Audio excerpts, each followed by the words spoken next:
जी class, आज हमारा module 3 का पहला लेक्चर होगा। ठीक है। मन स्टैक के अंदर मैं कुछ मेरी आदत है इस तरह से, मैं अपने एज ए वाइट बोर्ड के तौर पे मैं इसे लेके चल रहा होता हूँ। जो चीज़ें मुझे आपके साथ डिस्कस करना है, आपसे आपको बताना है, कोई इलस्ट्रेशन डायग्राम्स वगैरह जो भी बनाना हो, तो उसके लिए मैं माइक्रोसॉफ्ट वर्ड को एज ए अपना वाइट बोर्ड यूज़ कर रहा होता हूँ। तो बेटा जी, आप लोग मन स्टैक कोर्स के अंदर एनरोल्ड हैं और इस वक्त हम बात कर रहे हैं मॉड्यूल 3 की। और मॉड्यूल 3 हमारा बैकएंड कहलाता है अपने इस कोर्स के अंदर। ठीक है। हम अपना बैकएंड स्टार्ट करने जा रहे हैं।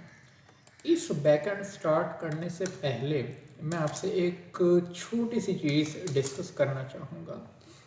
आप लोगों को क्लाइंट सर्वर मॉडल का पता है, या क्लाइंट सर्वर क्या होता है? जी नहीं, क्लास, अभी तक तो नहीं पता इस बारे में। अभी तक आपको नहीं पता। ओके, चलो आज आपको पता। आज हम इसके ऊपर बात करते हैं। बहुत ही आसान सी बात है। हम कोई भी वेब एप्लीकेशन देखते हैं, कोई भी वेब एप्लीकेशन, चाहे वो आपका सोशल मीडिया साइट है, वो आपकी फेसबुक है, आपकी इंस्टाग्राम है, आपका विकीपीडिया, आपका यूट्यूब, ठीक है, या कोई भी ऐसी एप्लीकेशन, ठीक है, जो आप रूटीन में यूज़ करते हो। जो आपकी नॉर्मली ये एप्लीकेशंस क्या होती हैं, आप ब्राउज़र के ऊपर एक्सेस कर रहे हो या आप इनको मोबाइल ऐप पे यूज़ कर रहे होते हैं। मैं अभी अभी बात कर रहा हूँ उनके ऊपर। ये जो एप्लीकेशंस हैं, ये एप्लीकेशन, इनका आर्किटेक्चर, इनका जो बेसिक मॉडल है, ये कैसे काम करती हैं। हम जब भी लेट से यहाँ पे हम ब्राउज़र पर गए, हमने यहाँ पे लिखा, अगर मैं लिखूँ विकीपीडिया, ठीक है, तो ये विकीपीडिया ओपन हो गया। ये विकीपीडिया की ऑफिशियल साइट आ गई। हम इंग्लिश में चले गए। लेट से यहाँ पे ही मैं मन स्टैक लिख के सर्च कर लेता हूँ। ठीक है जी, ये मुझे इसके ऊपर में भी कुछ जो भी डिटेल्स जो ये मुझे दे सका, जो इसकी कह ले रेपोजिटरी में डाटा होगा, ये मुझसे वो शेयर कर रहा होगा। ठीक है। ये वेब एप्लीके ये जो मेरे पास पेजेस अपेयर हो रहे हैं, ये मेरे पास मेरे कंप्यूटर पर नहीं है। ठीक है। लेकिन इनको मैं अपने पास अपने सिस्टम के ऊपर मैं देख पा रहा हूँ इस ब्राउज़र को यूज़ करते हुए। ठीक है। ये दरअसल ये जो मेरी वेब एप्लीकेशन है, ये या वेबसाइट है या वेब ऐप है, ये जो कुछ भी है, ये मेरे कंप्यूटर पर नहीं होती, ये किसी और कंप्यूटर पर होती है। यहाँ पे दो चीज़ें आपको समझना ज़रूरी हैं। एक वो जो आपके पास है, जिसको हम नॉर्मली क्लाइंट साइड बोलते हैं, और एक चीज़ जिसको हम सर्वर साइड बोलते हैं। क्लाइंट साइड से मेरे पास क्या मुराद है, ठीक है, ये जो अपनी अभी एप्लीकेशन आप यूज़ कर रहे थे, ये आप एज ए क्लाइंट साइड इसको एक्सेस कर रहे हो। मैं ब्राउज़र, ये जो मेरा ब्राउज़र है, ये क्लाइंट साइड होता है, इसको हम क्लाइंट साइड एप्लीकेशन बोलते हैं। इसके ऊपर जो कुछ नज़र आ रहा है आपको, वो क्लाइंट साइड एप्लीकेशन है। अब यहाँ पे आप रिक्वेस्ट कर रहे हो, ठीक है, लेट से यहाँ पे आपने लिखा, खाली मन स्टैक लिख के सर्च किया, in fact you have made a request. किसको रिक्वेस्ट की? पहली बात तो ये कि आपने क्लाइंट रिक्वेस्ट की, और दूसरी बात आपने किसको रिक्वेस्ट की? किसी न किसी सर्वर को रिक्वेस्ट की। ठीक है। ये जो वेब पेजेस आपको नजर आएंगे किसी भी तरह के, ठीक है, किसी भी कैटेगरी के जो भी पेजेस हैं, लेट से अभी मैं यूडीमी के ऊपर चला जाता हूँ, तो देखिए ये जो यूडीमी का ये जो मेरा पेज है, ये पेज मेरे सिस्टम के ऊपर तो मौजूद नहीं है, ये यहाँ पे तो अवेलेबल नहीं है। ठीक है। ये कहाँ अवेलेबल है? किसी ना किसी सर्वर पर अवेलेबल है। क्लियर होगी ये बात? यहाँ तो कोई डाउट, कोई कंफ्यूजन? No doubt. ओके।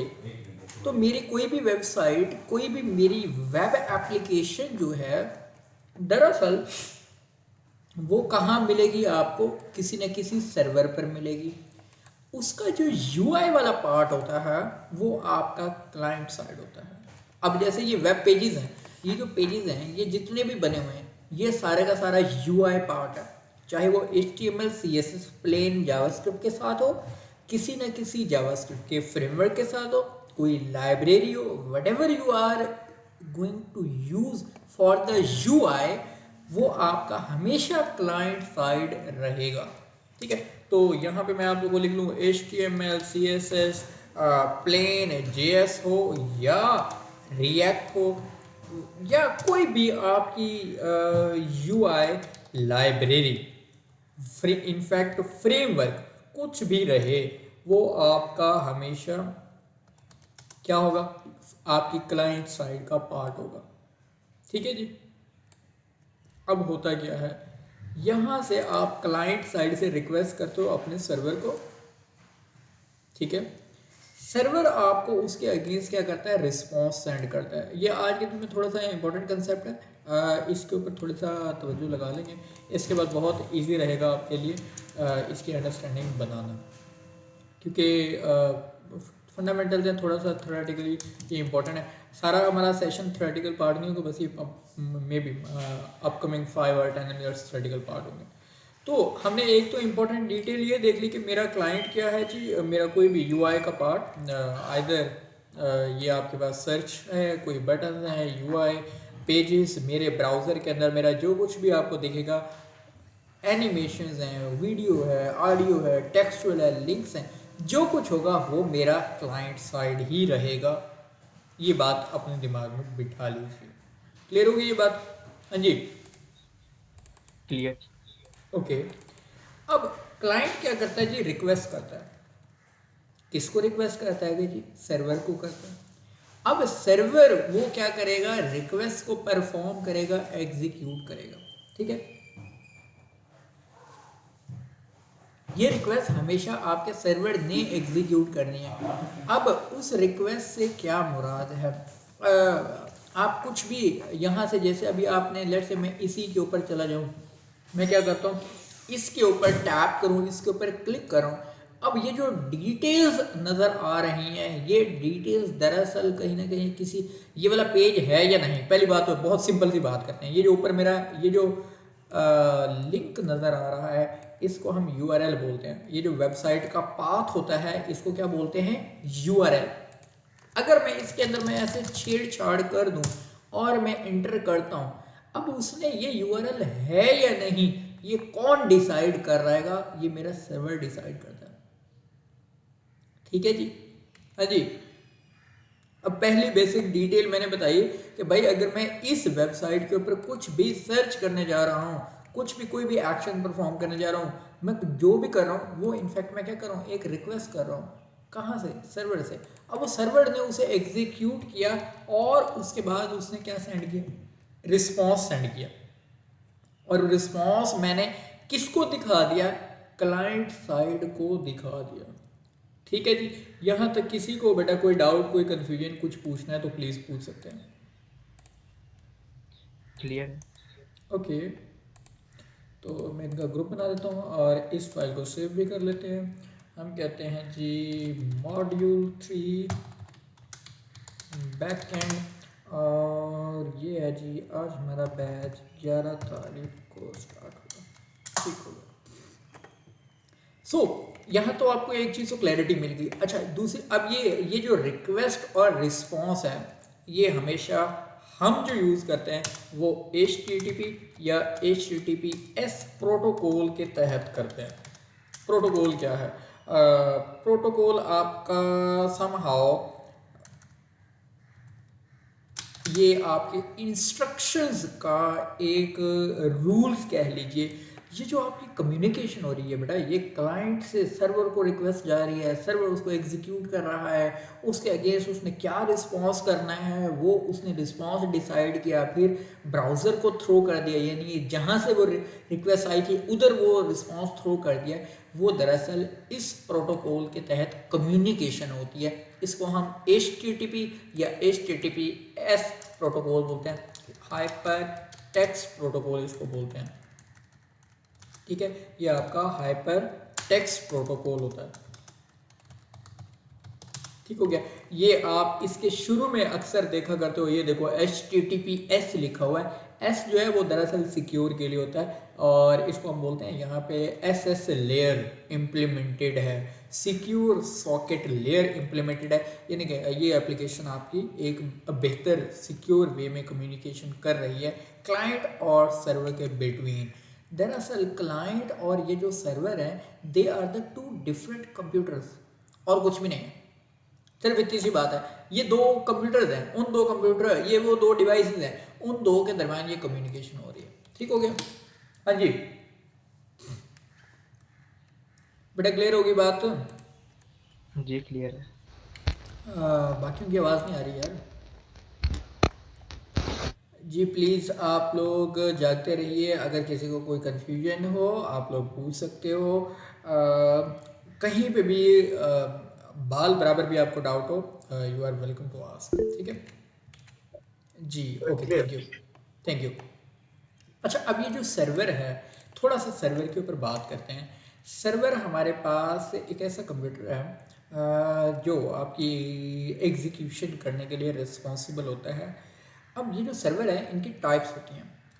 पहला जो कॉमन सर्वर है उसे हम बोलते हैं वेब सर्वर।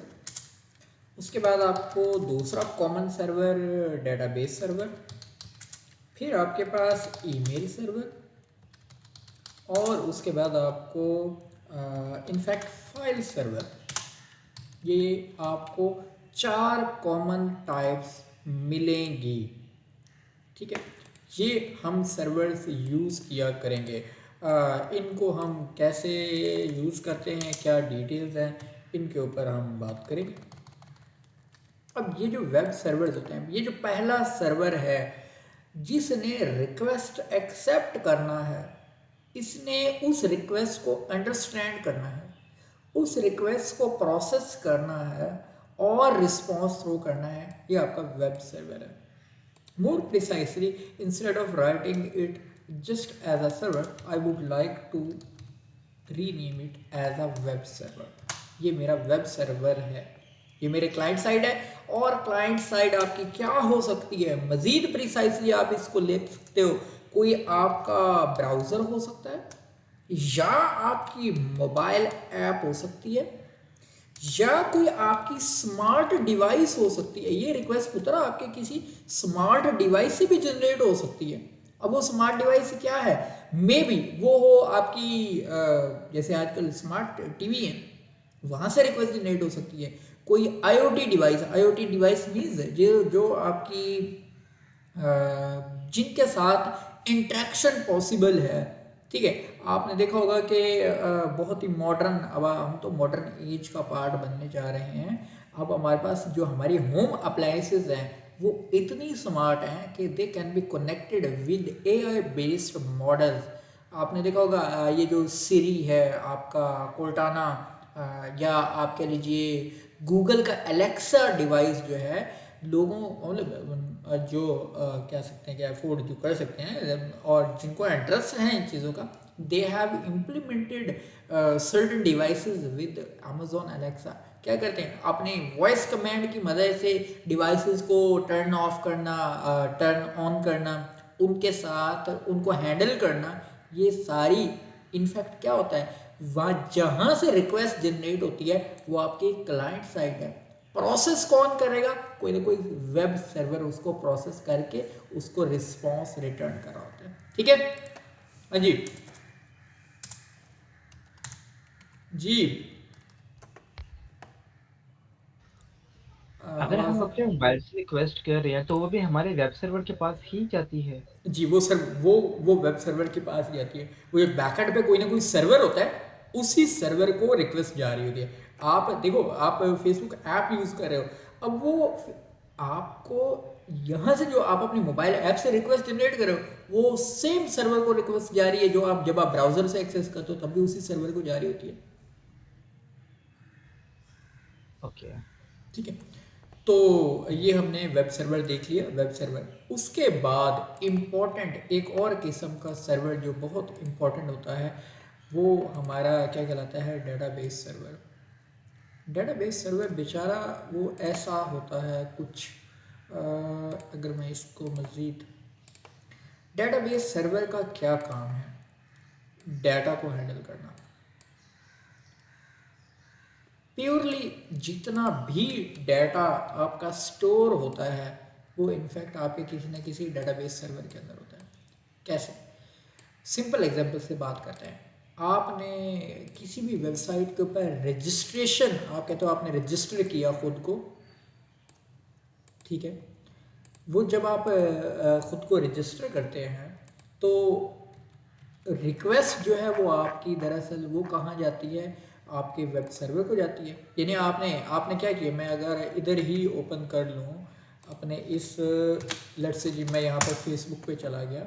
अब देखो, अब जब मैंने फेसबुक, ये मेरा फेसबुक का ये जो यूआरएल है, ये यूआरएल दरअसल किसी न किसी सर्वर को हिट करता है। ये जो पेज अपेयर हुआ ये सर्वर ने जनरेट करके सर्वर ने सेंड किया इस ब्राउज़र को जो मेरा क्लाइंट है।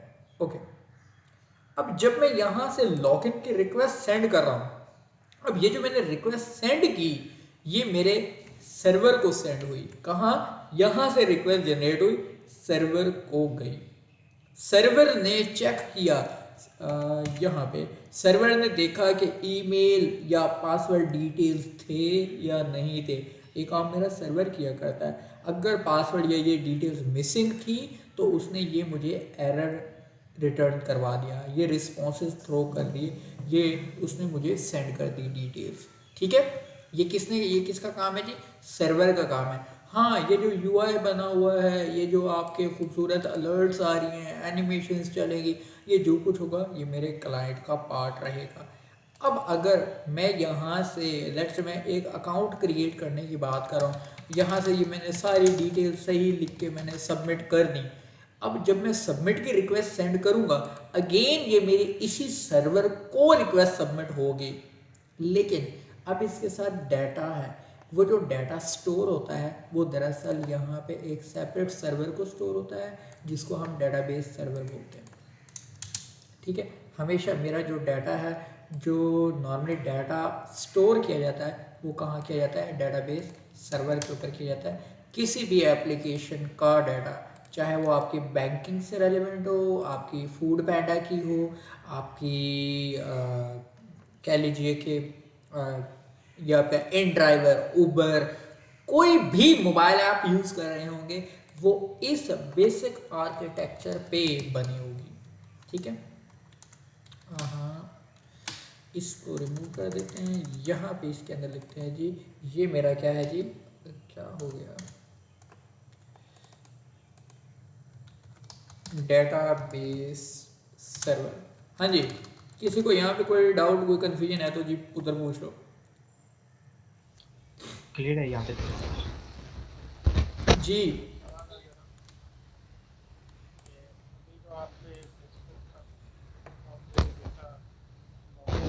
बेटा, आपकी आवाज़ बहुत कम आ रही है, हम समझ नहीं पा रहे आप क्या कहना चाह रहे हो।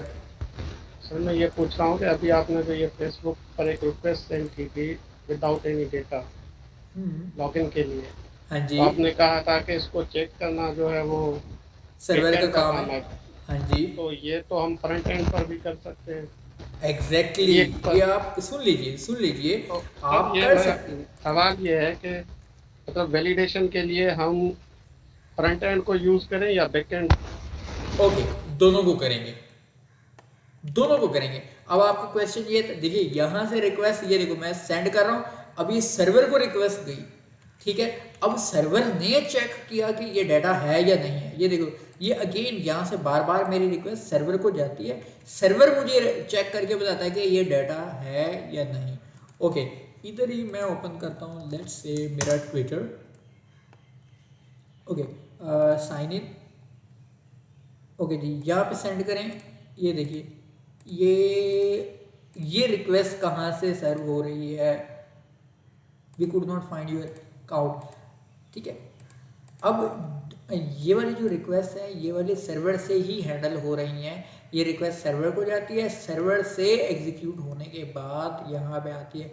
कुछ ऐसी आपको एप्लीकेशंस मिलेंगी, मोस्टली होता ये है कि सर्वर को रिक्वेस्ट करने से बेहतर ये है उससे पहले क्लाइंट पे भी आप वैलिडेट कर लें, बजाय ये कि एम्प्टी रिक्वेस्ट। अब जैसे ये आप बार बार एम्प्टी रिक्वेस्ट सेंड करते रहो, उसकी बजाय आप यहाँ से कुछ ना कुछ आप अपने फ्रंट एंड पे अपने क्लाइंट पे वैलिडेशन अप्लाई कर लें।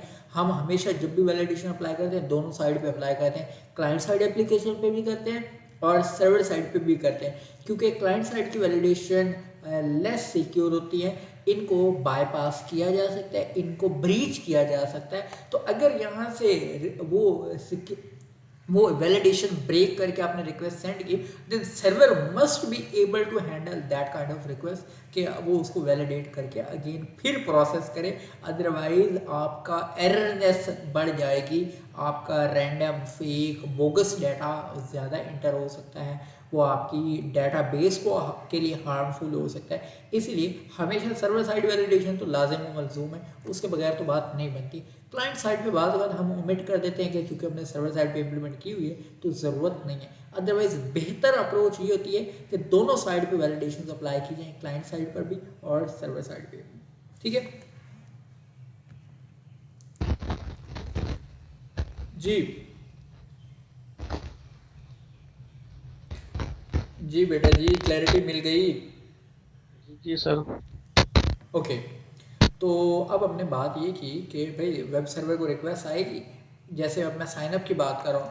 अब समझो बात को कि साइनअप की रिक्वेस्ट आई कहाँ से, आपके क्लाइंट साइड से, रिएक्ट ऐप से। ओके, किसको जाएगी, आपके वेब सर्वर को। वेब सर्वर क्या करेगा, वेब सर्वर देखेगा कि जी डाटा कंप्लीट आया या नहीं आया। अगर डाटा आ गया है तो कहाँ स्टोर करना है, डेटाबेस के साथ, डेटाबेस के अंदर। ये क्या करेगा, डेटाबेस के साथ कनेक्ट होगा, डेटाबेस के अंदर कि डेटाबेस में कहाँ डाटा स्टोर करना है ये डाटा स्टोर करेगा। अब ये सारा काम डेटाबेस सर्वर अलग से हैंडल करता है, ठीक है। उसके बाद ये डेटाबेस सर्वर आपके वेब सर्वर को रिस्पॉन्स देता है, वेब सर्वर फिर रिस्पॉन्स सेंड करेगा किसको, क्लाइंट को रिस्पॉन्स सेंड करेगा, ठीक है। अच्छा, ये जो रिक्वेस्ट रिस्पॉन्स है, यहाँ पे दरमियान में मैं एक और इम्पॉर्टेंट चीज़ बता दूँ। हम यहाँ पे रिक्वेस्ट रिस्पॉन्स इसको थ्रू एपीआई बोलेंगे। ये हमारी रिक्वेस्ट जो है ये यहाँ पे हमारी एप्लीकेशन के अंदर दरअसल एक एपीआई की मदद से हैंडल की जाती है। अब ये आगे चल के मज़ीद इसको हम बेहतर बना लेंगे। फिलहाल यूं ही समझिए कि क्लाइंट से रिक्वेस्ट आई सर्वर को, वेब सर्वर ने एग्जीक्यूट की। अगर उसके अंदर डाटा के मैनिपुलेशन इन्वॉल्व है तो वो रिक्वेस्ट डाटाबेस को जाएगी, डाटाबेस एग्जीक्यूट करेगा, रिस्पॉन्स सर्वर को देगा, वेब सर्वर उसको अगेन क्लाइंट को थ्रो कर देगा। ठीक हो गया, हाँ जी क्लियर है यहाँ। ओके जी। एक और इम्पॉर्टेंट डिटेल, आपके ईमेल सर्वर सेपरेट होते हैं, जो ईमेल सेंड और रिसीव करने के लिए रिस्पॉन्सिबल होते हैं। फाइल सर्वर हमेशा सेपरेट होते हैं, जो फाइल्स को स्टोर करने के लिए रिस्पॉन्सिबल होते हैं। और स्पेशल तौर पे ये जो आर्किटेक्चर है, ये जो सेपरेट सर्वर्स है, ये बड़ी एप्लीकेशंस के अंदर अडॉप्ट किया जाता है, स्केलेबल एप्लीकेशंस के अंदर, जहाँ पे डाटा की अमाउंट बहुत ज़्यादा होती है, जहाँ पे ट्रैफिक ज़्यादा होती है। उस चीज़ को हैंडल करने के लिए they use to implement the server different servers at each layer. Web server को अलग रखते हैं, डेटाबेस सर्वर को अलग, ईमेल सर्वर को अलग और फाइल सर्वर को अलग। अदरवाइज बाज़ औक़ात हम वेब सर्वर से ईमेल भी सेंड करवा लेते हैं और फाइल्स भी अपने इसी सर्वर के ऊपर ही रख लिया करते हैं, ठीक है। ये चीज़ें हम इकट्ठी, लेकिन डेटाबेस सर्वर हमेशा अलग होता है। ठीक हो गया, हाँ जी। यहाँ तक कोई किसी को कोई कन्फ्यूजन, कोई डाउट है तो पूछ लें।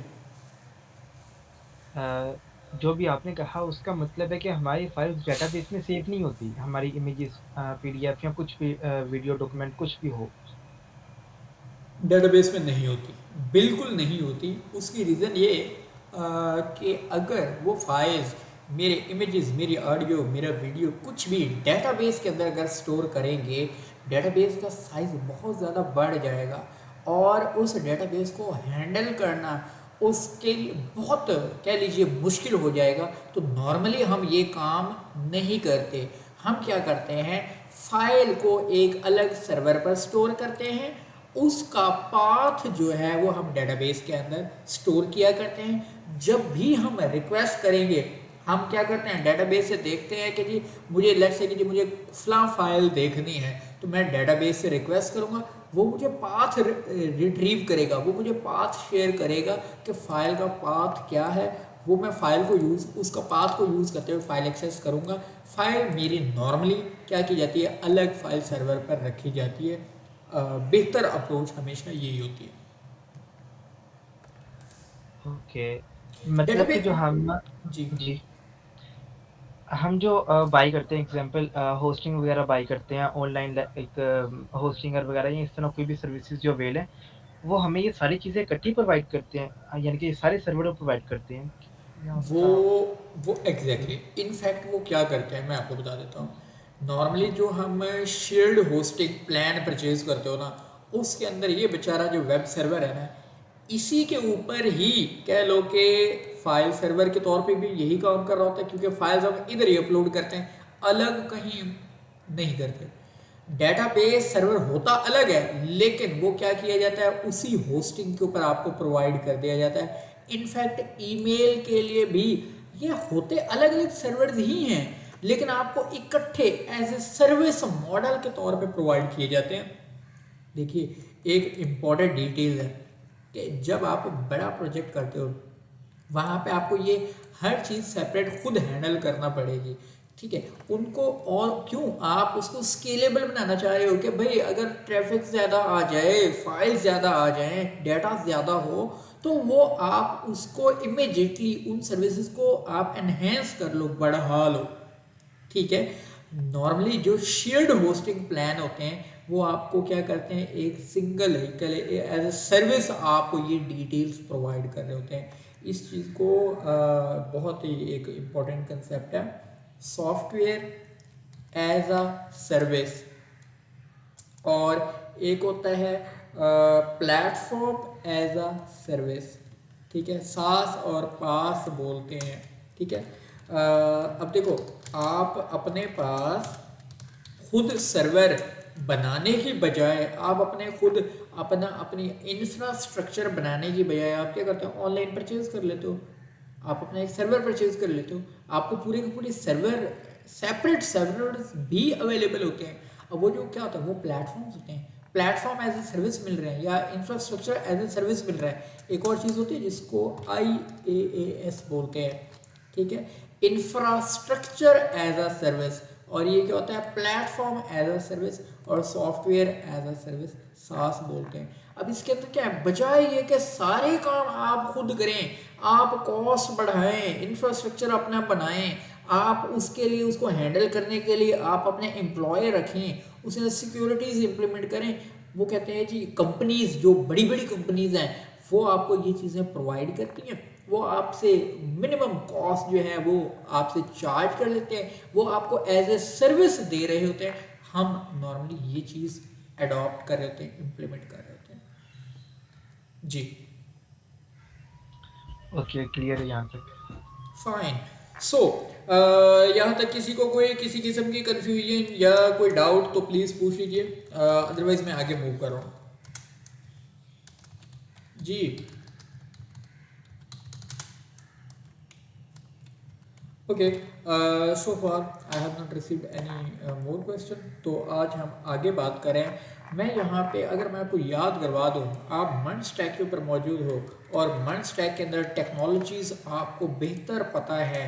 मंड क्या होती है, पहला जो है वो एम मोंगो के लिए, ई एक्सप्रेस के लिए, और आर जो है वो आपका किसके लिए था जी, रिएक्ट के लिए, और एन किसके लिए था जी, नोड नोट जेएस के लिए था, ठीक है।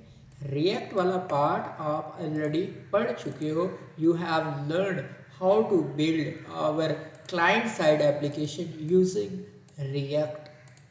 अब हम जो बात करेंगे, हम पहली बात अपने इस डेटाबेस लेयर की बात करेंगे, मोंगो डेटाबेस के ऊपर हम बात करेंगे कि मोंगो डेटाबेस क्या है, कैसे यूज़ की जाती है, इसमें डाटा कैसे स्टोर किया जाता है, कैसे चीज़ें हैंडल की जाएगी, और इनफैक्ट हम इसको क्यों ही यूज़ करेंगे, इसके ऊपर हम बात करेंगे। तो हमारा जो पहला काम होगा वो मोंगो डेटाबेस को अंडरस्टैंड करना है, ठीक है जी। So having a quick start for the Mongo database. सबसे पहले तो आप यहाँ पे इंटरनेट के ऊपर चले जाएंगे और mongodataBase.com इसकी ऑफिशियल वेबसाइट है। हम काफ़ी सारी डॉक्यूमेंटेशन यहाँ से डिस्कस कर रहे होंगे, आपको कोई हेल्प चाहिए होगी आप इसकी ऑफिशियल साइट MongoDB से आप पढ़ रहे होंगे, यहाँ से आपको मिल रही होंगी। इससे पहले मोंगो डेटाबेस को टैगलाइन देखिए, for the next generation of intelligent applications. बहुत ही कमाल की डेटाबेस है, यूज़र फ्रेंडली, और इस स्टैक की आपको जो ब्यूटी है वो अभी नज़र आना स्टार्ट हो जाएगी कि इसके अंदर ख़ास बात क्या है। मोंगो डेटाबेस के ऊपर मैं थोड़ा सा स्टार्ट करते हुए कुछ चीज़ें मैं इंपॉर्टेंट है वो बताना चाहूँगा। पहली बात तो ये है, मोंगो डेटाबेस को हम NoSQL डेटाबेस बोलते हैं, ठीक है। इसका दूसरा नाम डॉक्यूमेंट बेस्ड डेटाबेस भी है, ठीक है। इसके अंदर इसको हम सबसे पहले तो यूज़ करना देखते हैं, उसके बाद बाकी थ्योरेटिकल कंसेप्ट्स की तरफ आएंगे। सबसे पहले आपने क्या करना है जी, यहाँ पे लिखे जी MongoDB और आप लिखें जी कम्युनिटी सर्वर डाउनलोड और इसकी ऑफिशियल वेबसाइट पे आएंगे, इसी से ही आपने डाउनलोड करना है। लीजिए MongoDB कम्युनिटी सर्वर डाउनलोड आ गए, सिलेक्ट पैकेज पे क्लिक करेंगे, वर्जन करंट वर्जन, प्लेटफॉर्म आप चूँकि विंडोज़ यूज़ कर रहे हैं, अगर आप में से कोई और मैक के ऊपर अब यूज़ कर रहा है तो मैक का प्लेटफॉर्म यूज़ कर लोगे, कोई लिनक्स के ऊपर है तो लिनक्स सेलेक्ट कर सकता है। वो एनवायरनमेंट सेलेक्ट करने के बाद आप, ये हमारे पास पैकेजेस अवेलेबल है, हमने क्या करना है, इसे डाउनलोड, सिंपल। तो ये देखिए मैंने ऑलरेडी डाउनलोड किया हुआ है, ठीक है। डाउनलोड हो गया। डाउनलोड होने के बाद सिंपल मुझे क्या करना है, उसे इंस्टॉल करना है। और इंस्टॉल करने के लिए क्या है जी, यही ये डाउनलोड की थी आपने, इसे क्या करना है, इंस्टॉल नेक्स्ट। ठीक है, ये मेरे पास इंस्टॉल्ड है तो मैं इसे फ़िलहाल रिमूव कर देता हूँ। ओके,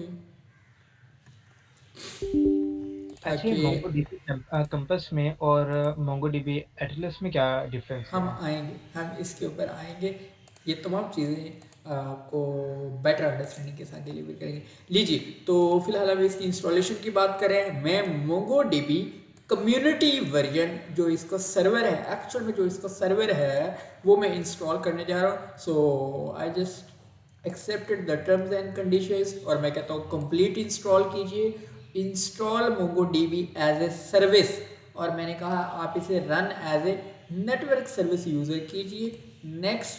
और इधर ही चेक मौजूद है, इधर एक टिक मौजूद है, वो ये कि इंस्टॉल MongoDB कंपास।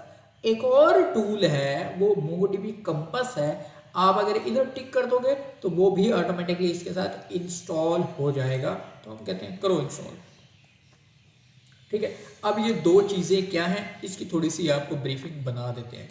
देखो जी, MongoDB जो है दरअसल ये क्या होती है जी, पहली बात तो ये है कि ये एक डेटाबेस क्रिएट करने के लिए यूज़ होगी।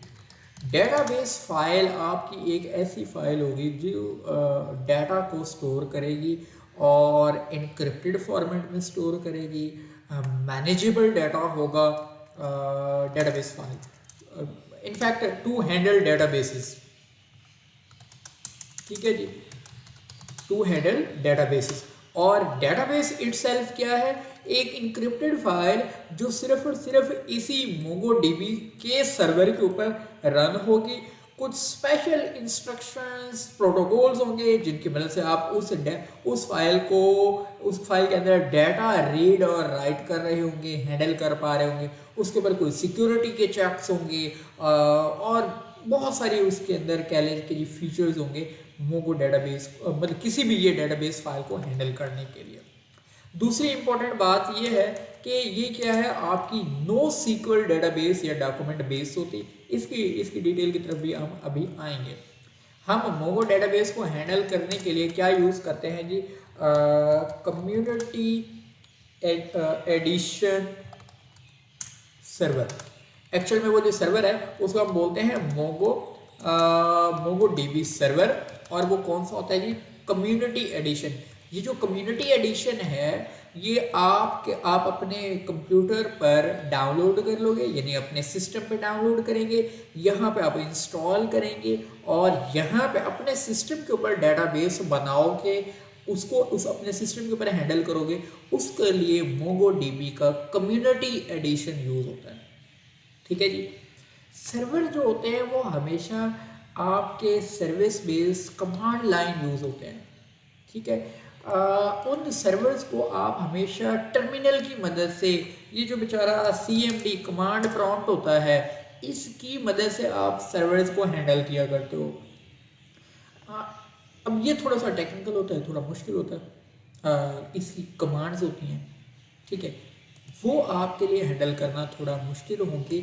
इसीलिए हम उसके लिए एक ग्राफिकल यूज़र इंटरफेस बेस्ड एक टूल यूज़ करते हैं जिसको हम कहते हैं जी मोंगोडीबी कंपस। अब क्या किया जाता है, ये जो कंपस है ये ग्राफिकल यूज़र इंटरफेस बेस एक टूल है। लीजिए ये इंस्टॉल हो रहा है तकरीबन। ये जो टूल है, इस टूल की मदद से दरअसल मैं अपने इस सर्वर को एक्सेस करता हूँ। ये दोनों दो अलग अलग चीज़ें हैं, ये माइंड में रखिएगा। आपकी डेटाबेसेस कहाँ बनेगी? इस सर्वर के ऊपर। कोई भी डेटाबेस की रिक्वेस्ट कौन हैंडल करेगा? डेटाबेस सर्वर हैंडल करेगा। किसके ज़रिए करेगा? अगर आप इनिशियली तौर पे आप graphical user interface tool use करोगे जिसको आप मोंगोडीबी कंपस बोलते हैं। ठीक है जी, क्लैरिटी मिल गई? क्लियर। Okay fine. चलिए अब आपको एक छोटी सी और बात बताते हैं। यार मुझे ये बताइए कि आप लोग जब एक प्रोडक्ट का डाटा है वो कैसे अपने रिएक्ट ऐप में यूज़ करते हो? मैं सपोज कर रहा हूँ अगर मुझे एक प्रोडक्ट का डाटा दिखाना हो रिएक्ट ऐप के अंदर, तो हम क्या करते हैं, नॉर्मली एक ऑब्जेक्ट यूज़ कर लेते हैं, ऐसे ही। हाँ, जेसन फॉर्मेट में डाटा स्टोर करते हैं। जेसन फॉर्मेट के अंदर हम डाटा रख लिया करते हैं, स्टोर कर लिया करते हैं, या अपना जावास्क्रिप्ट का एक ऑब्जेक्ट यूज़ कर लेते हैं जिसके अंदर टिपिकली तौर पे हम एक फील्ड ले रहे हैं प्रोडक्ट आईडी, ठीक है, और इसको समथिंग कोई ना कोई वैल्यू असाइन की है। हम कहते हैं जी प्रोडक्ट नेम या product title. Let's say double quotes के अंदर मैं लिखता हूँ जी एयरपॉड्स प्रो, ठीक है। उसके बाद अगर हम बात करते हैं प्राइस, लेट्स से इट्स 9500, हम कहते हैं is available, okay it may be like true. और हम कहते हैं जी कैटेगरी, लेट्स से हम कह देते हैं इट्स एन इलेक्ट्रॉनिक्स एक कैटेगरी के अंदर ये आती है।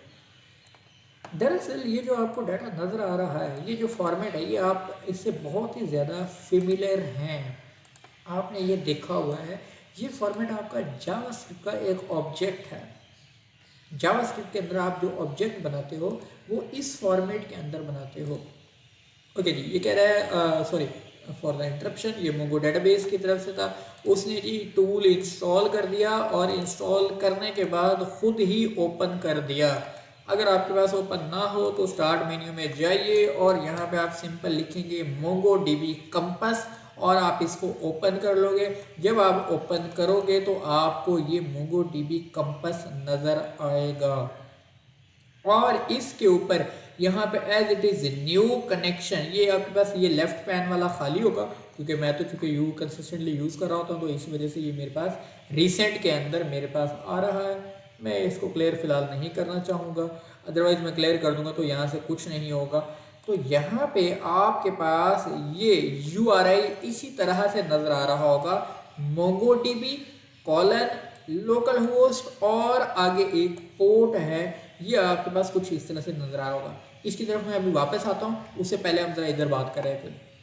हम ये बात कर रहे थे कि ये मेरा एक जावास्क्रिप्ट का ऑब्जेक्ट है, इसके अंदर कुछ इंपॉर्टेंट अगर मैं डिटेल की बात करूँ तो ये जो पहला नंबर है ये एक इंटीजर डेटा टाइप है, ये डबल कोट्स के अंदर स्ट्रिंग है और ये वाली वैल्यू मेरी बूलियन है। These are the different data types, ठीक है जी। हाँ जी, यहाँ तक ये तो पता ही है ना सबको। जी, जी, पता ही है। ओके, बाकी लोग भी प्लीज़। जी जी सर पता है। Okay fine.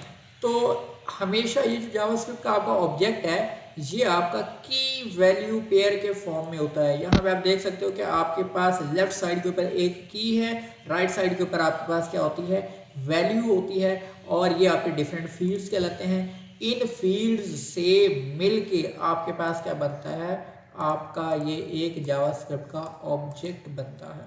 और ये नेमिंग कन्वेंशन आपको पता है, नेमिंग कन्वेंशन कौन कौन सी हैं?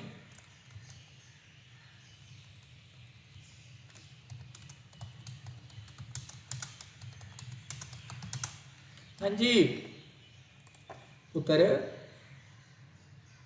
भाई, ये जो मैंने वेरिएबल का नाम रखा हुआ है, इसकी कोई कन्वेंशन है या मैंने ऐसे ही अपनी मर्जी से कुछ रख दिया है? हमने उसके डिटेल से लेकर उसका नाम रखा है, लाइक एक टाइटल है तो टाइटल नाम रखेंगे, प्राइस है तो प्राइस नाम रखेंगे।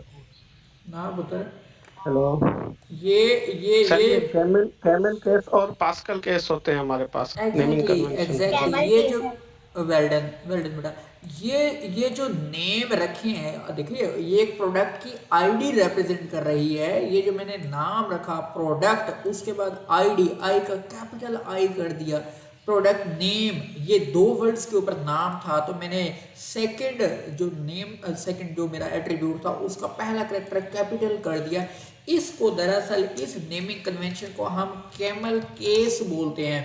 कैमल केस के अंदर नॉर्मली हम इसी को अगर मैं लिखूं तो हम क्या लिखते हैं, कैमल केस, यानी कि क्या करते हैं, उसका जो सेकंड वर्ड होता है उसका पहला करेक्टर हम क्या कर देते हैं, कैपिटल कर देते हैं, इसको कैमल केस बोलते हैं। और एक हमारे पास ऐसा केस होता है जिसके अंदर हम क्या इसको ऐसे लिखना चाहिए यार, गलत बात है, इसको ये कैमल केस है। एक हमारे पास होता है कबाब केस, उसके अंदर ऐसे ही अब जैसे ये दो वर्ड्स हैं, इन दो वर्ड्स ये हमेशा सारे के सारे स्मॉल में होंगे और इनके दरमियान क्या होगा, डैश होगा। और एक होता है स्नेक केस, जिसमें हमेशा तमाम के तमाम वर्ड्स क्या होंगे, स्मॉल में होंगे और उनके दरमियान में क्या रहेगा, अंडरस्कोर रहेगा। ये तीन डिफरेंट किस्म के नेमिंग कन्वेंशंस हैं, इनको इंटरनेट से भी पढ़ लेना, आपको समझ आ जाएगी। बस ये नेमिंग नाम रखने के लिए एक अच्छी कन्वेंशन है, सर, रूल है जो यूज़ किया जाता है जी। एक पास्कल केस भी है। हाँ, पास्कल केस भी है बिल्कुल। अच्छा जी, तो ये जो मेरा जेसन का डाटा है, अभी हम बात करेंगे कि हम अपने पास डाटा दरअसल इसी फॉर्मेट के अंदर स्टोर करेंगे।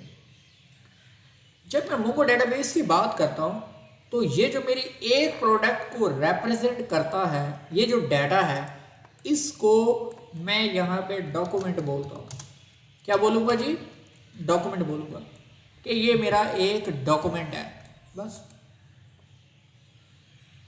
ये जो आपका जावास्क्रिप्ट का एक ऑब्जेक्ट था, यहाँ पे मेरे पास एज ए डॉक्यूमेंट ट्रीट होगा। ओके, और डॉक्यूमेंट्स जब आपके पास ढेर सारे इकट्ठे हो जाते हैं, मीन्स के अगर आपके पास मल्टीपल प्रोडक्ट्स हैं, ढेर सारी प्रोडक्ट्स हैं, उन प्रोडक्ट्स का कलेक्शन यानी उन डॉक्यूमेंट्स का कलेक्शन इनफैक्ट कलेक्शन ही कहलाता है। क्या कहलाता है जी, कलेक्शन। और क्या होता है जी, डॉक्यूमेंट। ठीक है, इंडिविजुअल किसी एक प्रोडक्ट, एक कैटेगरी, एक यूजर को रिप्रेजेंट करने के लिए वो जो एक ऑब्जेक्ट होगा वो डॉक्यूमेंट कहलाता है। और जहां उसके सारे ढेर सारे डॉक्यूमेंट्स आप इकट्ठे करोगे तो उसको हम क्या बोलते हैं, कलेक्शन बोलते हैं। क्लियर होगी बात, यहां तक कोई कंफ्यूजन, कोई डाउट? हाँ, क्लियर है। ओके जी, तो चलते हैं अपने इस डेटाबेस सर्वर की तरफ। ये मेरा MongoDB कम्युनिटी वर्जन इंस्टॉल हो गया, उसी के साथ कंपस V2 इंस्टॉल हो गया। अब ये मेरी connection URI, connection string available है। ये मेरे लोकल, मेरे इस कंप्यूटर के ऊपर मेरा एक सर्वर इंस्टॉल हुआ, उसकी कनेक्शन स्ट्रिंग है। मैं सिंपल इसके ऊपर कनेक्ट करूँगा और यहाँ पे आप देखोगे आप इसके साथ कनेक्ट हो जाओगे। ठीक है, यहाँ पे लेफ्ट साइड के ऊपर पैन के ऊपर आपको डेटाबेसेस नज़र आ रही होंगी। ये जो डेटाबेसेस आपके सिस्टम पे होंगी उसके अंदर फूड ऐप नहीं होगी, क्योंकि ये मैंने ऑलरेडी क्रिएट की हुई है। तो इसीलिए आपके पास एडमिन, कॉन्फ़िग और लोकल नज़र आ रही होंगी। अब ये जो टूल है, अब ये नहीं कहना कि ये डेटाबेसेस इस कंपास के ऊपर बनी हुई हैं, नहीं, ये डेटाबेसेस दरअसल क्रिएट कहाँ पे हुई, आपके कम्युनिटी वर्जन के ऊपर। कैसे क्रिएट हुई, इस कंपास की मदद से हुई। एक नई डेटाबेस क्रिएट करते हैं, यहाँ पे क्रिएट न्यू डेटाबेस का नाम लेट्स से मैं लिखता हूँ जी ई कॉमर्स ऐप, और इसके शुरू में मैं लिखता हूँ NXB underscore e commerce app. मैंने अपनी डेटाबेस का नाम रखा। इसके अंदर मुझे एटलीस्ट एक कलेक्शन का नाम बताना ज़रूरी है, मुझे अपनी कलेक्शन का नाम बताना है। लेट्स से मैं पहली, अब कलेक्शन क्या होती है आपको पता होना चाहिए, it's just collection of documents और डाटा। ठीक है, आपके पास क्या क्या कलेक्शन हो सकती हैं। देखिए, आपके पास जब आप बना रहे हो अपनी लेट्स से अगर मैं इसी ई कॉमर्स साइट के अंदर बात करूं, तो इसके अंदर क्या होंगी, आप कैटेगरीज हैंडल करोगे, प्रोडक्ट्स हैंडल करोगे, रिव्यूज हो सकते हैं, यूजर्स हो सकते हैं, और क्या होगा, हाँ जी जी बेटा जी बताइए, क्या आप लोग मुझे सुन पा रहे हैं? हेलो, ऑर्डर्स भी हो सकते हैं। जी, ऑर्डर्स भी हो सकते हैं, एग्जैक्टली तो ये जो सारा डाटा आप हैंडल करोगे, ये सारे के सारे दरअसल क्या बनेंगी, आपकी कलेक्शंस बनेंगी। आप क्या बनाओगे अपने पास, यहाँ पे कलेक्शंस बनाओगे। लेट्स से मैं कहता हूँ एक कलेक्शन बना दी जाए यूज़र्स के नाम की, या चलो यूज़र से आपको थोड़ा मसला होगा, प्रोडक्ट्स के नाम की एक कलेक्शन बना दो। तो मैंने क्या लिखा, प्रोडक्ट्स क्रिएट डेटाबेस। ठीक है, अब यहाँ पे ये देखो, ये आपको खैर हिंट दे रहा है कि जी आपने क्या कुछ कर सकते हो, तो हम बाद में देख लेंगे। यहाँ पे उसने एक नई डेटाबेस बना दी जिसका नाम NXB e commerce underscore app है, और उसने उसी के अंदर एक कलेक्शन बना दी प्रोडक्ट्स के नाम की। अगर डेटाबेस डिलीट करनी हो तो ये डिलीट का आइकन है, और आप यहाँ पे टाइप करोगे फूड ऐप, जो भी डेटाबेस का नाम है, उसके बाद आप इसको ड्रॉप कर दोगे तो वो डिलीट हो जाएगी। Once you have deleted a database, it can never be reverted. ये कभी भी एक्सेसिबल नहीं होगी, कोई आपके पास ऑप्शन नहीं है कि आप डेटाबेस को वापस ले आओ, तो ये ख्याल रखिएगा। अब ये प्रोडक्ट्स के नाम की मेरे पास एक कलेक्शन बन गई। इस कलेक्शन के अंदर मुझे क्या करना है, डाटा ऐड करना है।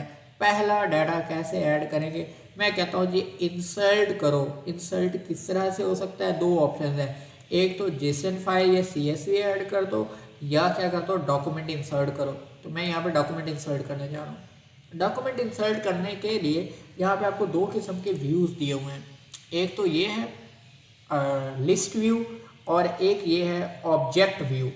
तो मैं फ़िलहाल लिस्ट व्यू यूज़ करता हूँ।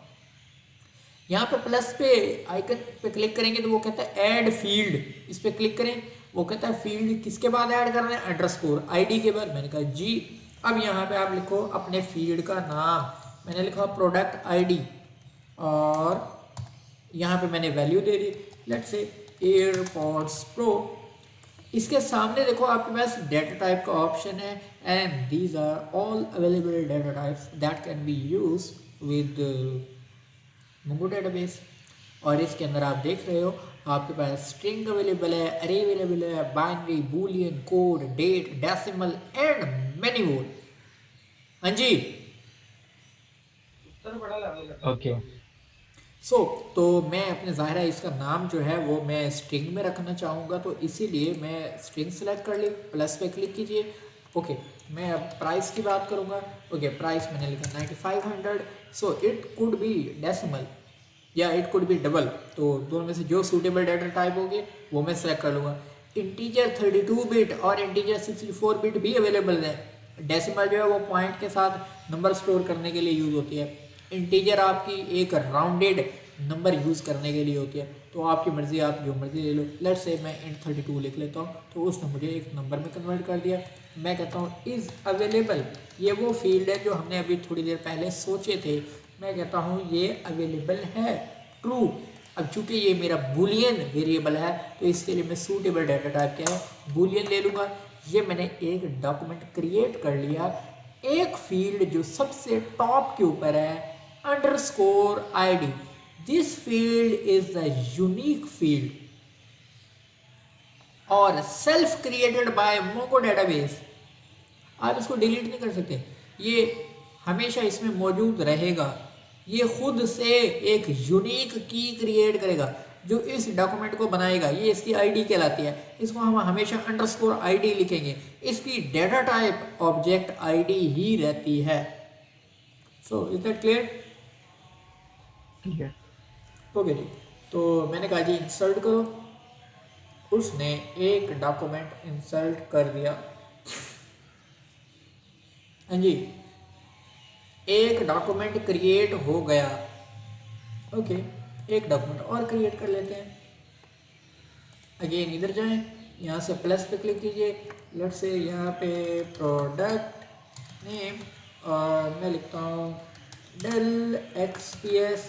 ओके, डेल टाइप स्ट्रिंग और मैं यहाँ पे लिखता हूँ इसकी प्राइस और लेट से जी प्राइस है इसकी तकरीबन इतनी। ओके, इसकी data type it should be the decimal. Okay, और मैं कहता हूँ इज अवेलेबल और मैं कहता हूँ फॉल्स और डेटा टाइप क्या होगी जी, बूलियन। ठीक हो गया। एंड लेट्स से एक और फील्ड ऐड कर देते हैं, मैं कहता हूँ जी कैटेगरी और यहाँ मैं लिखता हूँ इलेक्ट्रॉनिक्स और इसको ऐड कर दें जी।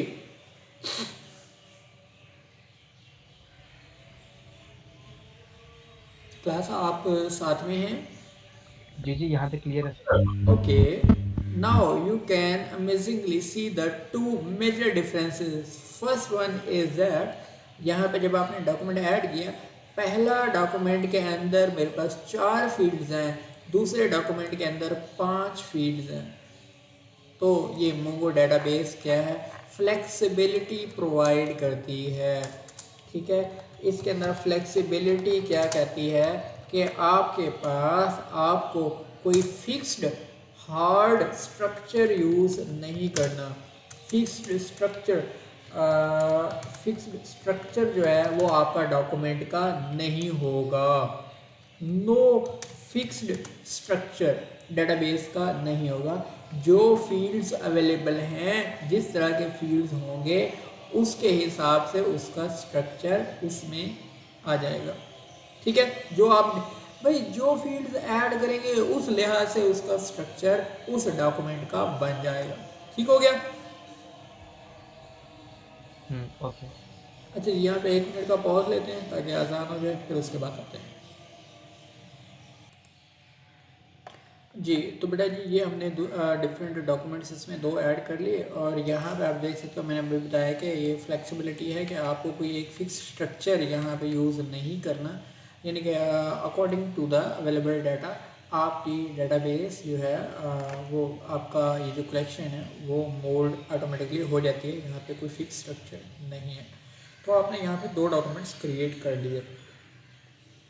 अच्छा जी, डॉक्यूमेंट्स क्रिएट कर लिए। लेट्स से जी आपको कोई डॉक्यूमेंट डिलीट करना है तो इजीली यहाँ से आपने डॉक्यूमेंट डिलीट पे क्लिक करेंगे तो ये डिलीट हो जाएगा।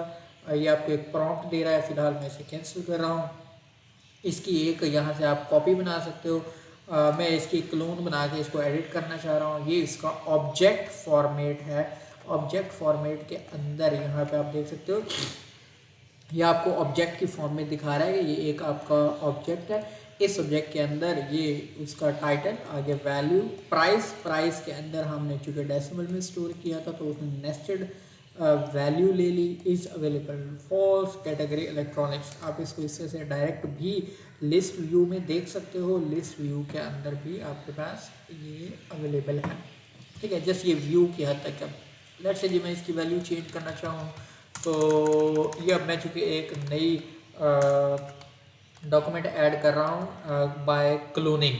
ठीक है, तो मैंने यहाँ पे मैकबुक लिख दिया और लेट्स से जी मैं इस इसको इस तरह से ऐड कर देता हूँ, ठीक है जी।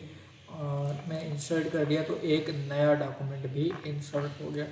सो डिलीट के लिए ऑप्शन है, डिलीट पे क्लिक करेंगे, यहाँ से डिलीट हो जाएगा।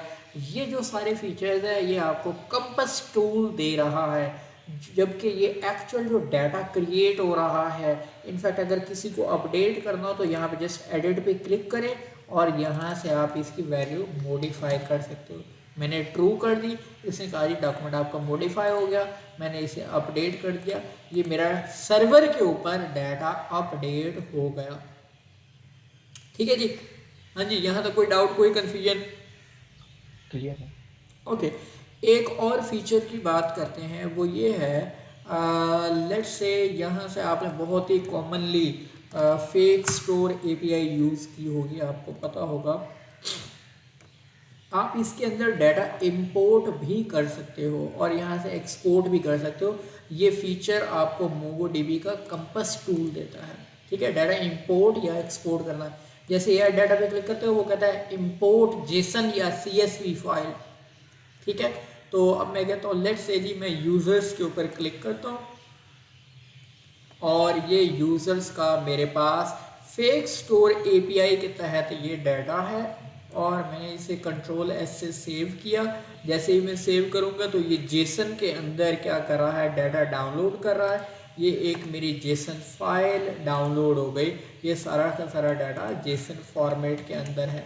अब यहाँ पे मैं एक नई कलेक्शन क्रिएट कर लेता हूँ। मैंने कहा जी क्या करेंगे, एक नई कलेक्शन क्रिएट करें। ये बड़ा इधर देख लें, डेटाबेस के साथ लेफ्ट साइड पे आपके पास एक छोटा सा आइकन है, इसके ऊपर होवर करोगे तो यहाँ पे क्रिएट न्यू कलेक्शन, मैंने कहा जी यूजर्स के नाम की कलेक्शन है, क्रिएट कर ली एम्प्टी कलेक्शन, इंपोर्ट डाटा, और ये मैंने अपनी जेसन वाली फाइल सेलेक्ट की और मैंने कहा इंपोर्ट कर दो। Now you can see here all the 10 documents have been successfully imported in your database। जी, मोंगो डेटाबेस की फ्लेक्सिबिलिटी यही कहती है कि बेटा ये जो डाटा है, ये डाटा इसके अंदर जावास्क्रिप्ट के फॉर्मेट में यानी जेसन फॉर्मेट में ही डाटा होगा। लेकिन ये कभी भी, ये आपको जो दिख रहा है ये दरअसल जेसन फॉर्मेट ज़रूर है, लेकिन डेटाबेस जो है मोंगोडीबी बैकएंड पे अपने अंदर बेसन फॉर्मेट में डाटा स्टोर करती है। किसमें? बेसन। बेसन क्या होता है जी? बाइनरी इनकोडेड जेसन फॉर्मेट को हम बेसन बोलते हैं। इस डाटा को वो बाइनरी में इनक्रिप्ट करके अपने पास स्टोर करती है, लेकिन जब रिट्रीव करती है तो आपको इस तरह से प्लेन टेक्स्ट या जावास्क्रिप्ट के ऑब्जेक्ट के तौर पे दिखाती है। ठीक है जी? ओके जी, यहाँ तक इसमें कोई कन्फ्यूजन? अब यहाँ पे देखिएगा कि मैंने अपनी डेटाबेस के लिहाज से, मैंने एप्लीकेशन के लिहाज से मुझे पता है कि मुझे डिफरेंट किस्म की क्या कलेक्शंस रिक्वायर्ड होंगी।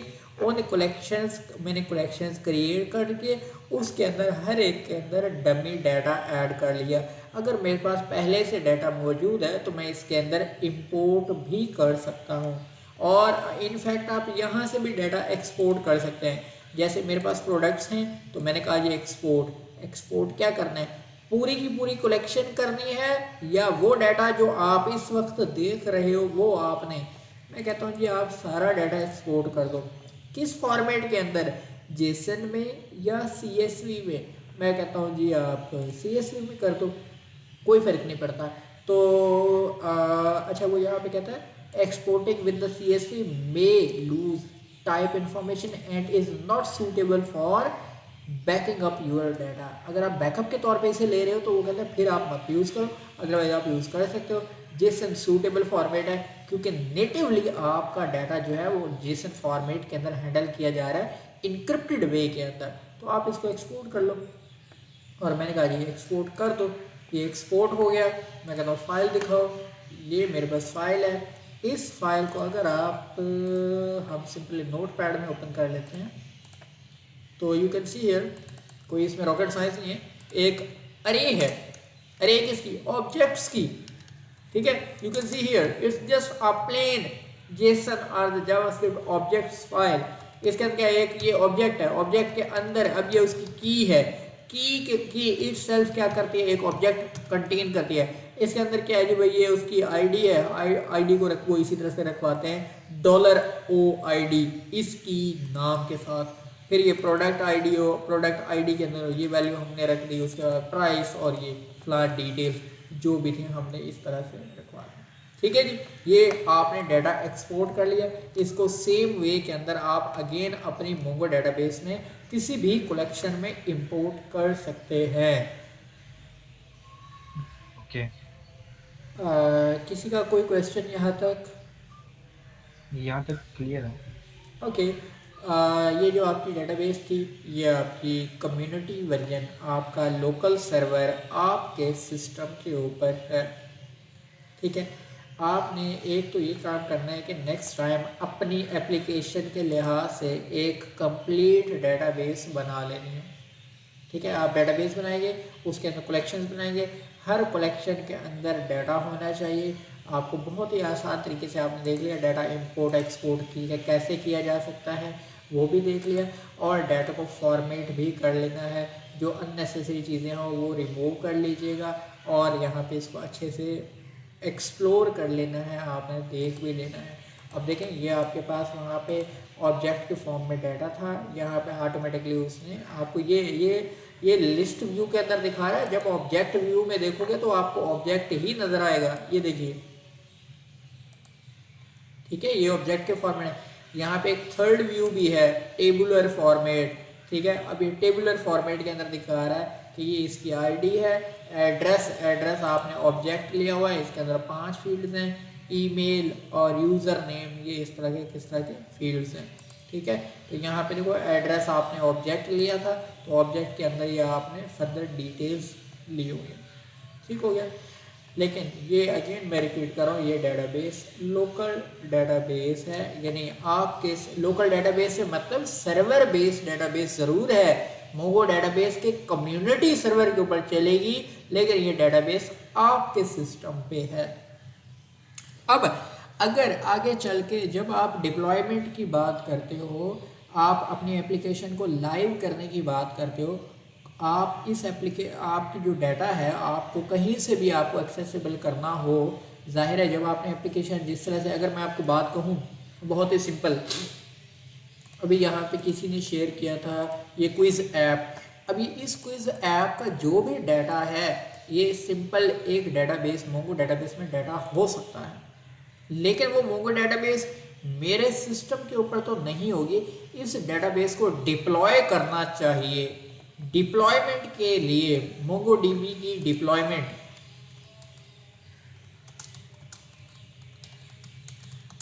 ठीक है, उसके लिए जो पहला प्लेटफॉर्म है वो है जी मोंगो डीबी एटलस।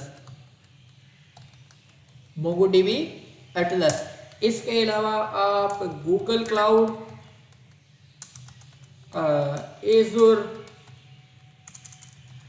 और भी बहुत सारे प्लेटफॉर्म है जिसके ऊपर आप मोंगो डेटाबेस को डिप्लॉय कर सकते हो।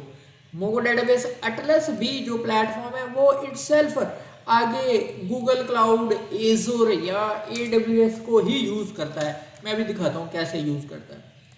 ठीक है जी, तो आपने आगे चल के अगर कहीं डेटाबेस डिप्लॉय करना हो तो आपने क्या करना है जी, सिंपल, अभी आगे चल के जब आप अपनी एप्लीकेशन इस डेटाबेस को लाइव करना चाहो, इसको एक्सेस करना चाहो, तो आपको क्या करना चाहिए, एटलस के ऊपर डेटाबेस बनानी चाहिए। एटलस के ऊपर डेटाबेस कैसे बनाओगे, बहुत सिंपल है, आप यहाँ लिखो मोंगो डीबी एटलस, इसकी ऑफिशियल साइट पे चले जाओ।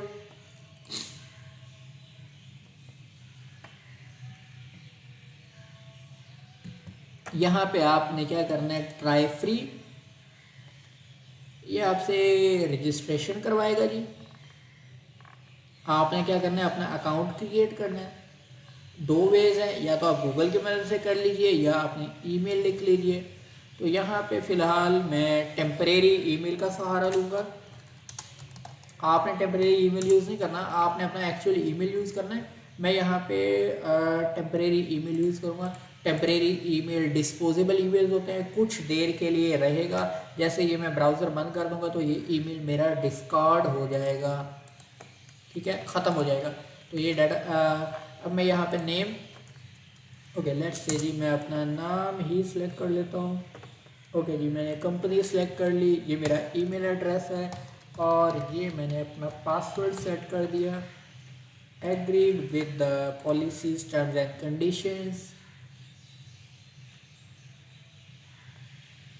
लीजिए, इन्होंने मुझे एक ईमेल सेंड कर दिया मेरे ईमेल एड्रेस पे और कहा कि आप क्या करें, अपनी वेरिफिकेशन करें। तो ये मेरे पास ईमेल आएगा। जी, तुम आप लोग साथ हैं?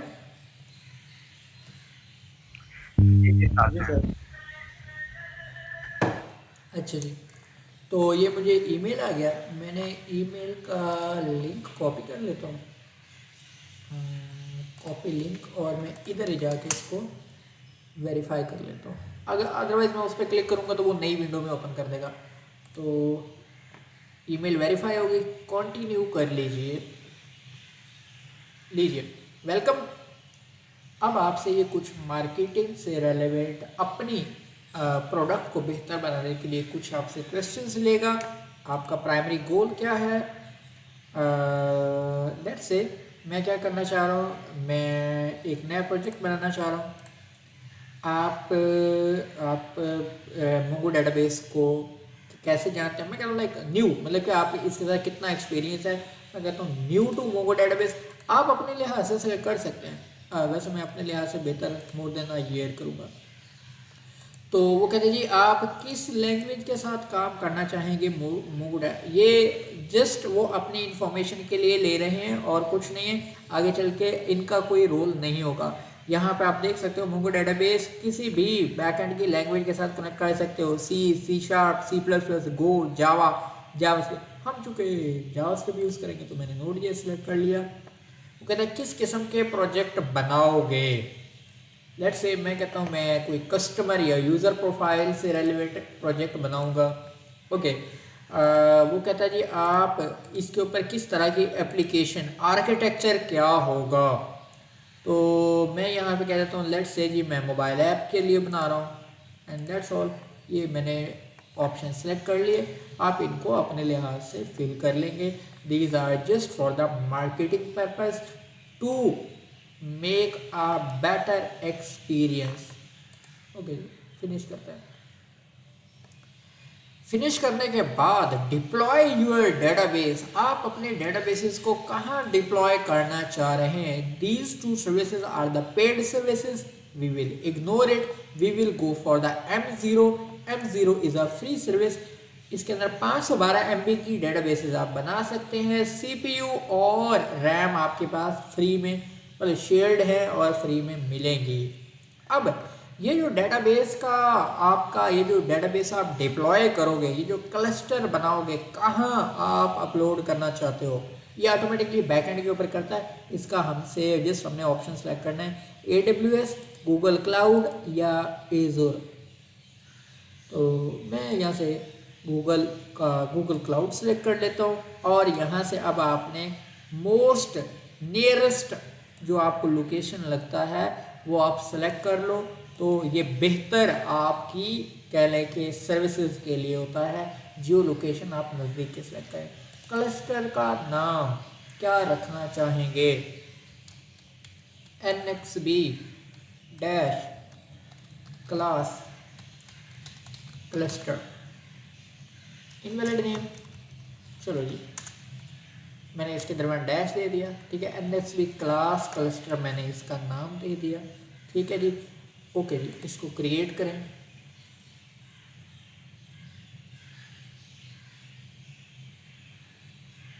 लीजिए, मेरा क्लस्टर क्रिएट किया जा रहा है और इसको डिप्लॉय किया जा रहा है। यहाँ पे आप यूज़र नेम देख लीजिए, ये आपका इम्पोर्टेंट डिटेल है। यहाँ पे आपने अपना यूज़र नेम और पासवर्ड सेट करना है और इसको याद भी रखना है। लेट्स से मैं बहुत ही सिंपल यूज़र नेम पीटर, और यहाँ पे फ़िलहाल मैं एक प्लेन पासवर्ड, एक सिंपल पासवर्ड मैं क्रिएट कर रहा हूँ। मैंने क्रिएट कर दिया। यहाँ पे एक इम्पॉर्टेंट डिटेल है, वो ये है कि यहाँ पे आपने IP एड्रेस ऐड करवाना है। आप इस डेटाबेस को कहाँ कहाँ से एक्सेस करोगे, उसके लिए एक कॉमन आईपी एड्रेस सब ने ऐड करना है 0.0.0.0। ये जो आईपी एड्रेस है, इसका मतलब है आप दुनिया में कहीं से भी इस क्लस्टर को एक्सेस कर सकेंगे। इसी वजह से हम ये आईपी एड्रेस ऐड कर रहे हैं, जबकि उसने मेरा करंट आईपी खुद से इसमें ऐड कर दिया। Finish and close. कॉन्ग्रेचुलेशंस, आपका सर्वर की डिप्लॉयमेंट, आपके मोंगो डेटाबेस की, कह लें मोंगो डेटाबेस का क्लस्टर सेटअप हो चुका है। चलिए डैशबोर्ड पे। जी क्लास, यहाँ तक कोई इशू, कोई confusion? No problem. Okay, you can see here it's my cluster name. Okay, अब यहाँ पे दो अहम बातें। क्या? अगर आपने डाटा ऐड करना है तो क्या करो, सिंपल ऐड डाटा पे चले जाओ। वो कहता है क्या करना है, आपने क्रिएट डेटाबेस ऑन एटलस। हम कहते हैं जी बिल्कुल क्रिएट करो। सेम वही कहानी नज़र आ रही है, डेटाबेस का नाम बताओ, कलेक्शन का नाम बताओ। चलो मैं यहाँ पे देता हूँ जी NXB क्लास और डेमो ऐप, कलेक्शन का नाम यूज़र्स। Okay, create database. वो कहता है जी अनसक्सेसफुल इनवैलिड पैरामीटर, कहाँ पे? जो let's say ji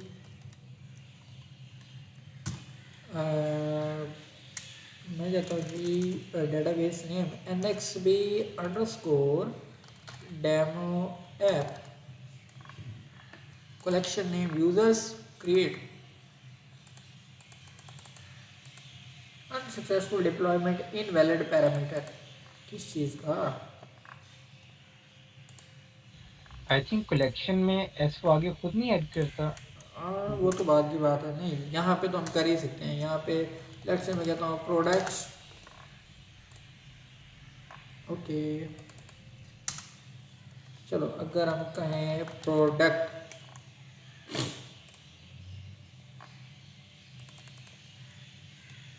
NXB demo app, ऐसा तो कभी भी नहीं हुआ। ये फर्स्ट टाइम ही इनवैलिड पैरामीटर का एरर आ रहा है। आई डोंट नो कि क्यों है। इसको देख लेते हैं कि क्या है। डेटाबेस में जाएं।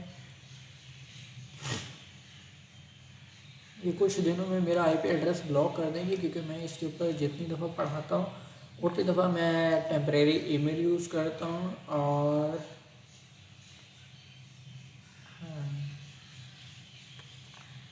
चलिए जी, बहरहाल इसको हम ब्राउज़ कलेक्शन में जाके, ये जो मेरा क्लस्टर था, ये जो डेटाबेस है, यहाँ पे डेटाबेस पे आएंगे। डेटाबेस में आने के बाद आपके पास ये आपका क्लस्टर का नाम है। इसकी ब्राउज़ कलेक्शन में जाइए। ब्राउज़ कलेक्शन में जाएंगे, यहाँ पे आपके पास कलेक्शन होंगी। अभी तक मैंने कोई कलेक्शन क्रिएट नहीं की हुई, तो हम क्या कर सकते हैं, ऐड माई ओन डाटा। यहाँ पे डेटाबेस का नाम मैं कहता हूँ NXB डेमो ऐप, डेमो। और इसके बाद मैं बता देता हूँ, लेट्स से कि जी e-commerce अंडरस्कोर ऐप। अब कलेक्शन का नाम मैं कहता हूँ जी यूज़र्स। क्रिएट करें, क्रिएट हो गया। ठीक है जी, हाँ जी।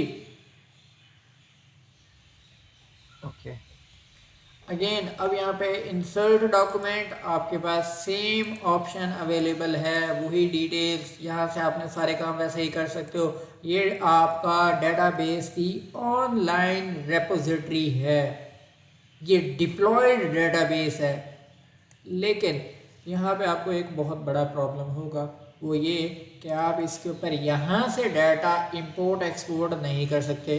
कोई फीचर नहीं मिलेगा आपको। ठीक है, अब हम क्या कर सकते हैं, इस डेटाबेस को अपने इस कंपास टूल के साथ कनेक्ट कर सकते हैं कि भाई ये जो मेरी डेटाबेस है, इस डेटाबेस को मैं एक्सेस करना चाह रहा हूँ। ये डेटाबेस में ही रहना है आपने, ठीक है। डेटाबेस के ऊपर इसको मैं एक्सेस करना चाह रहा हूँ। अब जितने जो एक्सेस करोगे उसके ये connections, read write, data size, ये सारी चीज़ें यहाँ पे आ रही होंगी। अब मैं अगर इस डेटाबेस को मैं एक्सेस करना चाहूँ तो आपने क्या करना है जी, इस बजाय ये कि मैं अटलस के ऊपर आऊँ, लॉगिन करूँ, लॉगिन करने के बाद फिर मैं इसको एक्सेस करूँ, कलेक्शंस यहाँ पे क्रिएट करूँ, डॉक्यूमेंट ऐड करूँ, ये चीज़ें हम रेयरली यूज़ करते हैं। हम इसे कनेक्ट कर लिया करते हैं। तो कनेक्ट ऑप्शन में जाइए, किसके साथ कनेक्ट करना है, कंपास के साथ कनेक्ट करना है। कंपास पे क्लिक कीजिए। हमने I have MongoDB compass installed, मेरे पास है, मैंने क्लिक किया, ओके। ये मेरे पास लेटेस्ट वर्जन है, ये 2 ही वर्जन है। वो कहता है 1.12 और अबव हम यूज़ करेंगे। यहाँ पे उसने मुझे एक कनेक्शन स्ट्रिंग दे दी, मैंने इसे कॉपी कर लेना है, कर ली। यहाँ पे आओ, कनेक्ट के अंदर जाके एक न्यू विंडो मैंने ओपन कर ली, और इस न्यू विंडो के अंदर जहाँ पे ये मेरी लोकल डेटाबेस की, लोकल सर्वर की कनेक्शन यूआरआई थी, इसको मैंने यहाँ पे रिप्लेस कर दिया। और ये जो मेरा पासवर्ड वाला लिखा हुआ, ये पीटर, मैंने, अगर आपको याद होगा, मैंने पीटर यूज़र नेम रखा था, और ये एंगल ब्रैकेट, इसके अंदर मैंने अपना वो पासवर्ड सेट कर दिया, और इसको कनेक्ट कर लो। Wow, amazingly you can see here you have a database nxb underscore demo underscore e-commerce app, ये आपके पास कलेक्शन, इसके अंदर मैं डाटा ऐड कर रहा हूँ। इंपोर्ट लेट्स से यूज़र्स, मैंने कहा जी इंपोर्ट करो, लो जी ये डाटा मैंने इंपोर्ट कर दिया। कहाँ इंपोर्ट हुआ, इस डेटाबेस के अंदर। पुत्र इधर आओ, अपने अटलस के ऊपर चले जाओ, ये देखो, ये अटलस में ब्राउज कलेक्शंस में जाओ, and you can see here users, और ये यूजर्स के अंदर डाटा नजर आ रहा है। हाँ जी,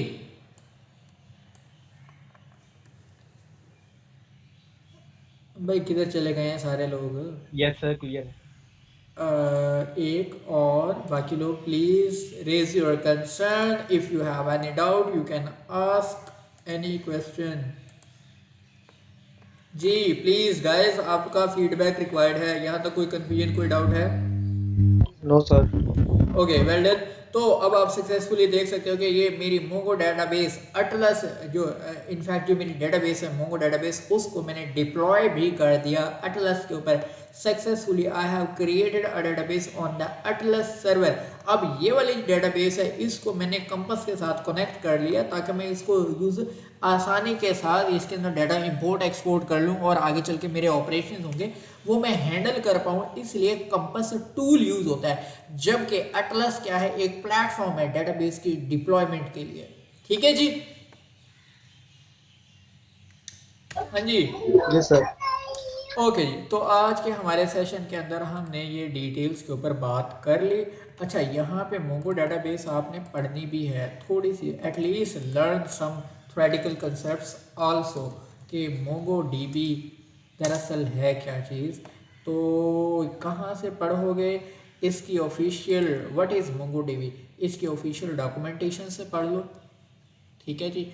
हम इसके बारे में जानना चाह रहे हैं यार, तो थ्योरेटिकल कंसेप्ट, हाँ ये बस, ये यहाँ से आप पढ़ लेना, ये आर्टिकल का लिंक है, यहाँ आप खुद भी देखोगे तो आपको मिल ही जाएगा, आपके सामने है। What is Mongo database. ऊपर तो ये इसकी डिप्लॉयमेंट के हवाले से बात कर रहा है कि आप इसे किस तरह से एक्सेस कर रहे हो, इसको फिलहाल इग्नोर कर दो, ये हम कर चुके हैं। हमने क्लाउड के ऊपर डिप्लॉयमेंट भी कर दी है अटलस के ऊपर, और लोकल सर्वर के ऊपर डाउनलोड करके भी चेक कर चुके हैं कम्युनिटी वर्जन। ठीक है जी, ये दोनों काम हम कर चुके हैं। अब दरअसल ये है क्या, ये थोड़ा सा लैंग्वेजेस के अंदर उसने बताया, फिलहाल इसको इग्नोर कर दो। यहाँ पे जो थ्योरेटिकल कंसेप्ट्स हैं ये आपने पढ़ लेना है। ये जेसन लाइक डॉक्यूमेंट्स के अंदर डाटा स्टोर करते हैं, फ्लेक्सिबिलिटी है, ठीक है जी। इसके अंदर इजीली आगे चल के आप मैप कर पाओगे अपने डाटा को यूआई के अंदर, ठीक है। इसके अंदर डाटा क्यूरी करना आसान है, आपको रियल टाइम इसके अंदर डाटा के स्टैट्स, एग्रीगेशन के फंक्शंस मिल जाएंगे, डाटा की समरी क्रिएट करना इमिडिएटली आपको मिल जाएगा, कोई लॉन्ग टर्म के अंदर आपको वेट नहीं करना पड़ता। ये Mongo database free to use है, ठीक है जी। और एंड मैनी मोर, ये कुछ डिटेल्स हैं आपको रन करने के हवाले से हम देख चुके हैं। अगर आप मज़ीद इसकी डिटेल पढ़ना चाहो तो इनफैक्ट मैं सजेस्ट किया करता हूँ कि आप इसको कहाँ से पढ़ो, W3 स्कूल से या आप ट्यूटोरियल पॉइंट से। एक मोंगो डीबी ट्यूटोरियल भी है एक, जो मैंने फ़िलहाल तो कभी नहीं देखा। बहरहाल ये बेटा सारी कहानियाँ हैं। देखिए अगर आपको काम आता है तो उसके साथ उसकी थोड़ी बहुत बेसिक्स, उसके जनरल कंसेप्ट्स, उसकी सही टर्मिनोलॉजीज आपको आनी चाहिए, ठीक है। तो इसलिए ना आपने इसको देख लेना है। ये सारी कहानियाँ वो ही अभी फंडामेंटल से, मैं अभी डिटेल की तरफ नहीं कह रहा, मैं ये नहीं कह रहा कि सारी की सारी डॉक्यूमेंटेशन आज ही जाके रट लो, याद कर लो, नहीं, जस्ट अंडरस्टैंडिंग के लिए बेसिक्स आप पढ़ लीजिए। डॉक्यूमेंट बेस्ड डाटाबेस है, जेसन फॉर्मेट में डाटा स्टोर करती है, जो एक्चुअल में बेसन कहलाता है, ठीक है। तो और क्या है, मतलब वही बात है कि वैल्यू पेयर के अंदर डाटा होता है, ये उसकी एग्जांपल दिखा दी। अब आगे आगे फ़िलहाल नहीं पढ़ना क्योंकि आगे चीज़ें कॉम्प्लेक्स हो जाएंगी, वो हम आगे नेक्स्ट सेशन के अंदर डिस्कस करेंगे, ठीक है जी। तो यहाँ पे भी आपको वही कुछ मिल जाएगा, तो पढ़ने की आदत डाल लीजिए। अब आपकी पहली असाइनमेंट जो है वो ये है कि अभी मैंने देखा जिस तरह से आप लोग क्या कर रहे थे, अभी प्रोजेक्ट्स बना रहे थे, आपने प्रोजेक्ट्स भी मैंने कॉमन देखे, क्विज़ ऐप है, कोई आप फूड की ऐप बना रहे हो या आप ऐप बना रहे हो अपनी ई कॉमर्स की, उसकी कलेक्शंस क्रिएट करनी है, उसमें आपने डाटा ऐड करना है, डमी डाटा ऐड करें। Dummy data means actual data जो ऑलरेडी आप रिएक्ट ऐप के अंदर यूज़ कर रहे हो, वही डाटा बेशक उठा के इसके अंदर इंपोर्ट कर लीजिए और ये बेसिक अपनी एटलस के ऊपर डिप्लॉयमेंट देख लीजिए। नेक्स्ट सेशन के अंदर हम बहुत डिटेल के अंदर मजीद इसके ऊपर बात करेंगे, ठीक है जी। E class okay sir. Okay जी। ऑन द फाइनल कॉल अगर आपके पास स्टिल कोई क्वेश्चन है आप लोग पूछ सकते हैं, अदरवाइज हम इस सेशन को वाइंड अप करते हैं जी। क्लास कोई डाउट, कोई कंफ्यूजन, कोई क्वेश्चन? नहीं है सर, नहीं है सर कोई भी। ऑलमोस्ट सब एक कुछ सवाल क्लियर है। मेरा यह है कि जब हम नोड को एज ए बैकएंड पर रखते हैं तो क्या लाजमी है हम मंगोडीबी यूज करेंगे या नोड और डेटाबेसेस के साथ भी कनेक्ट हो जाता है? नोड जैसे बैकएंड की लैंग्वेज है that can be connected to any database. You can use your MySQL database, MS SQL server, you can use your Oracle database, you can use whatever you want to use। Node.js का database के साथ कोई bonding नहीं होती, ठीक है। हाँ मतलब उनको हम यूज करते हैं, we use them as a collaborative tools कि भाई डेटाबेस है, इस डेटाबेस को उठाओ, इस लैंग्वेज के साथ कनेक्ट कर लो, हम कर सकते हैं। Node.js कई लैंग्वेजेस को सपोर्ट करता है, उन्हीं में से एक मोंगो डेटाबेस भी है, लेकिन आप यूज़ कर सकते हो। कहने का मतलब ये है कि इस कोर्स के अंदर हम मोंगो डेटाबेस यूज़ करेंगे। हाँ अगर कोई कहेगा तो उसको पर्सनल तौर पे मैं गाइड ज़रूर कर दूंगा, किसी और डेटाबेस के साथ भी कनेक्ट करके आपको दिखा देंगे। ओके जी कोई और क्यूरी? ओके जी। मेरा एक जी सवाल भी है। जी पूछिए। अगर हम एक डेटाबेस बनाते हैं अपने लोकल सर्वर पर, जी क्योंकि बाज़ औक़ात हमारे पास नेट नहीं होती, तो प्रोजेक्ट अगर हम बनाएं तो हम लोकल सर्वर पर डेटाबेस यूज़ करके बनाएं, जी और जब बिल्कुल। हम उसको क्या इजीली हम उसको मूव कर सकते हैं एटलस पर?